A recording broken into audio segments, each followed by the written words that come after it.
Subscribe کریں احسن الاسلام official channel کو اور دبائیں بیل آئیکن کو تاکہ آپ ہر آنے والی لیٹسٹ اپڈیٹ سے آگاہ رہیں۔ السلام علیکم ورحمۃ اللہ وبرکاتہ۔ ناظرین، جیسے کہ تجوید کے قواعد میں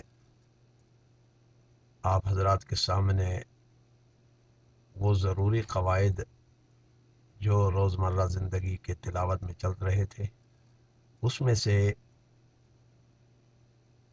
تمام جو ضروری قواعد ہیں وہ مکمل ہو چکے ہیں۔ نون ساکن اور نون تنوین کا ذکر چل رہا تھا، جس میں سے نون ساکن اور نون تنوین کے بعد حروف یرملون، یا را لام میم واو نون، جس کا مخفف ہے یرملون۔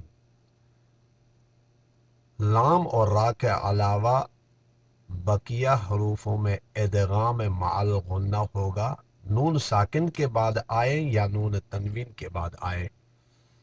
یاد رکھ لیجئے گا کہ لام اور را بلا غنہ پڑھے جائیں گے، بغیر غنے کے، اور بقیہ حروفوں میں چاہے نون تنوین، دو زبر دو زیر دو پیش کے بعد حروف یرملون میں سے بقیہ حروفوں میں سے کوئی حرف آ جائے، وہاں ادغام مع الغنہ ہوگا، یا نون ساکن کے بعد حروف یرملون میں سے لام اور را کے علاوہ کوئی حرف آ گیا تو وہاں ادغام مع الغنہ ہوگا، غنے کے ساتھ ادغام کیا جائے گا۔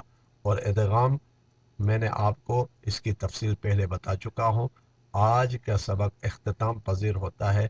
والسلام علیکم ورحمۃ اللہ وبرکاتہ۔